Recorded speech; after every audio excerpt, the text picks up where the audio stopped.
ప్రజాని గళం ప్రజాబలం AR5 news కి స్వాగతం. శ్రీ సత్యసాయి జిల్లా పెనుగొండ నియోజకవర్గం రొద్దం మండలం కొగిర గ్రామంలో ఇది మంచి ప్రభుత్వం కార్యక్రమంలో రాష్ట్ర బీసీ సంక్షేమ చేనేత జౌళి శాఖ మంత్రి సవితమ్మ మాట్లాడుతూ సంక్షోభంలోనూ సంక్షేమం అందించడం అది ఒక్క చంద్రబాబు నాయుడికే సాధ్యమని, ఈ సందర్భంగా ఇంటింటికి వెళ్లి 100 రోజుల్లో ఎన్డీఏ ప్రభుత్వం చేసిన అభివృద్ధి కార్యక్రమాలను ప్రజలకు వివరిస్తూ ప్రజల యొక్క సమస్యలను తెలుసుకున్న మంత్రి సవితమ్మ అనంతరం ప్రజల నుండి వినతి పత్రాలు స్వీకరించి వాటిని వెంటనే పరిష్కరించాలని అధికారులను ఆదేశించిన మంత్రి అనంతరం ఏర్పాటు చేసిన సమావేశంలో మాట్లాడుతూ ఇది మంచి ప్రభుత్వం, మంచి మనసున్న ప్రభుత్వం, అధికారంలోకి వచ్చిన 100 రోజుల్లోనే అనేక సంక్షేమ పథకాలు అమలు చేసి అనేక సంస్కరణలు చేపట్టి ఇది మంచి మనసున్న ప్రభుత్వం అని నిరూపించబడిందని మంత్రి సవితమ్మ పేర్కొన్నారు. నిరుద్యోగ యువతకు ఇచ్చిన మాట నిలబెట్టుకున్న చంద్రన్న 16,437 ఉపాధ్యాయుల పోస్టుల భర్తీకి మెగా డిఎస్సి విడుదల, అవ్వాతాతలకు పింఛన్ 4,000 రూపాయలు, దివ్యాంగులకు 6,000 రూపాయలు ఇస్తున్నారు. లక్షల మందికి ఆకలి తీరుస్తున్న అన్నా క్యాంటీన్, నిరుద్యోగ యువత భవిష్యత్తుపై వెలుగు సంతకం, మెగా డిఎస్సి, ఉచిత ఇసుక విధానం, ల్యాండ్ టైటిలింగ్ యాక్ట్ రద్దుతో ప్రజల ఆస్తుల భద్రతకు భరోసా కల్పించారని మంత్రి సవితమ్మ తెలియజేశారు. 3 నెలల్లోనే పోలవరం, అమరావతి రాజధాని పనులతో పాటు గ్రామాల్లో రోడ్ల నిర్మాణానికి సీఎం చంద్రబాబు నాయుడు పెద్ద ఎత్తున నిధులు మంజూరు చేశారని, 3 నెలల్లోనే రాష్ట్రంలో అభివృద్ధిని పరుగులు పెట్టిస్తున్న చంద్రబాబు పెనుగొండలో 23.31 కోట్లతో 41.50 కిలోమీటర్ల రోడ్ల నిర్మాణం చేపడుతున్నామని మంత్రి సవితమ్మ తెలియజేశారు. ఈ కార్యక్రమంలో పెద్ద ఎత్తున టీడీపీ, జనసేన, బీజేపీ నాయకులు, కార్యకర్తలు, అధికారులు, స్థానికులు పాల్గొన్నారు. Penukonda division reporter Valmiki Chiranjeevi. ఈ రోజు 10 లక్షల కోట్లు అప్పులు ఉన్నాయంటే అభివృద్ధి కనిపించలేదు. 2019 ఆయన చెప్పారు, నేను ఆ రోజు 70 రూపాయలు ఉన్న పెన్షన్ ని 1000 రూపాయలు చేసిన ఘనత మన చంద్రబాబు నాయుడు గారు.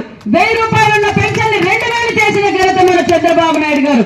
ఆ 2000 నేనేదో చేసేస్తాను అని చెప్పి 3000 రూపాయలు ఇస్తానని చెప్పి 3000 రూపాయలు పెన్షన్ ఇచ్చారా? 5 ఏళ్ళగా ఏమా ఇచ్చారా? 5 సంవత్సరాలుగా ఇదిగో పూచి, ఇదిగో వచ్చా, ఇదిగో పోయా అని చెప్పి 250 రూపాయలు పెంచుకుంటూ పోతూ ఎన్నికల 2 నెలల ముందు 3000 రూపాయలు పెన్షన్ ఇచ్చారు. మన ముఖ్యమంత్రి చంద్రబాబు నాయుడు గారు చెప్పారు, నేను ఏప్రిల్ నుంచే మీకు పెన్షన్ ఇస్తాను 4000 అని చెప్పారు. మాట నిలబెట్టుకున్న ముఖ్యమంత్రి మన చంద్రబాబు నాయుడు గారు 7000 రూపాయలు పెన్షన్ ఇచ్చి ఇంటి వద్దకే పెన్షన్ ఇస్తానన్నారు. మరి ఆ రోజు ఆ జగన్మోహన్ రెడ్డి కావచ్చు, ఆ Jaganmohan Reddy batch, mafia batch ఏం చెప్పింది? ఇంటి వద్దకి చంద్రబాబు నాయుడు పెన్షన్ ఇలేరు, 4000 పెన్షన్ ఇలేనన్నారు. మరి ఈ 3 నెలలుగా మీకు పెన్షన్ ఇంటి దగ్గరికి వచ్చిందా లేదా అని కూడా మేము సవాల్ ఇస్తున్నాం. వచ్చిందా లేదా? ఇంటి దగ్గరికి వచ్చిందా లేదా?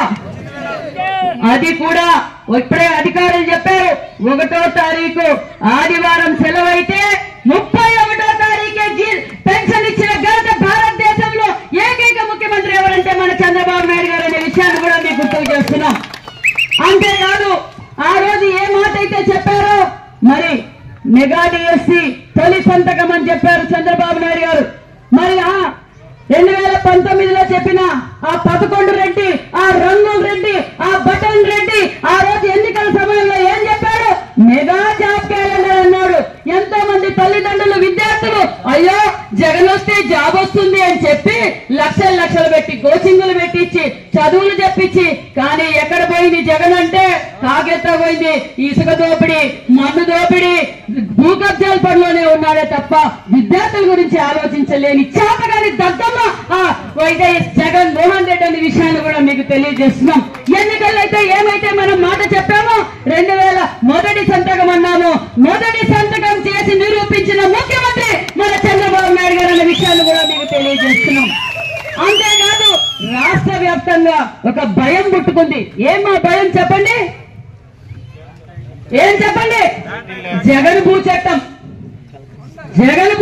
తాతల తరాస్తుల నుంచి మనకు వచ్చిన ఆస్తులు జగనన్న ఫోటో ఉంటుందంట, రాళ్ళు సర్వే చేస్తే జగన్ ఫోటో ఉంటుందంట. అంతేకాకుండా మన మధ్య ఏదైనా సమస్య వస్తే మనం కోర్టుకు పోకూడదంట, ఆయన పెట్టిన సబ్ కమిటీ ద్వారా మనం సెటిల్మెంట్లు చేసుకోవాలంట. వాళ్ళ ఆయన జాగీరాని ఆ రోజు ప్రజలంతా భయపడ్డారు. వచ్చిన ఆశలు జాగి పాసుబుక్కుల మీద కూడా ఆయన ఫోటో, అది కాకుండా పత్రాల మీద కూడా ఆయన ఫోటో. గతంలో ఎప్పుడైనా ఎన్నో ప్రభుత్వాలు చూశారు, ఎప్పుడైనా ముఖ్యమంత్రి గారి ఫోటో వేసుకుని చూశారా? అది చంద్రబాబు నాయుడు గారికి ప్రజలందరూ భయపడిపోయారన్న విషయాన్ని తెలుసుకొని ఏదైతే ఎన్నికల సమయంలో చెప్పారో జగనన్న భూ చట్టాన్ని రద్దు చేసిన ప్రభుత్వం మన తెలుగుదేశం ఎన్డీఏ ప్రభుత్వం అనే విషయాన్ని కూడా మీకు తెలియజేస్తున్నాం. ఇప్పుడు కూడా గ్రీవెన్స్ లోకి వెళ్ళాం. రాష్ట్ర వ్యాప్తంగా గ్రీవెన్స్ జరుగుతుంటే ఎక్కువగా ఏ సమస్యలు వస్తున్నాయి అంటే, మా సర్వే నంబర్, మా పాస్బుక్ లో మా పేరు లేదు, మా 1B వేరే వాళ్ళు ఎక్కించుకున్నారు, మా భూములు మా వేరే భూ కబ్జాలు చేశారనే సమస్యలే రాష్ట్ర వ్యాప్తంగా వస్తున్నాయి. ఇదే భూ చట్టం రద్దు చేయకపోయింటే మీ పిల్లలకు సెంటు భూమి కూడా మీరు ఇయ్యలేరన్న విషయాన్ని కూడా మీకు తెలియజేస్తున్నాం.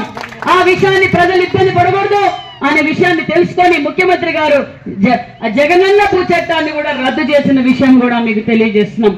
అంతేకాదు మళ్ళీ మనం 20 లక్షల ఉద్యోగాలు ఇస్తామని చెప్పి మన నారా లోకేష్ బాబు గారు మాట ఇచ్చారు. ఆ 20 లక్షల ఉద్యోగాలు పిల్లలు తయారు కావాలంటే సిల్ సెన్సెక్స్ ప్రోగ్రామ్ ఆల్రెడీ శిక్షణ తరగతులు కూడా ఆల్రెడీ స్టేట్ వైడ్ మొదలు పెడుతున్నాం.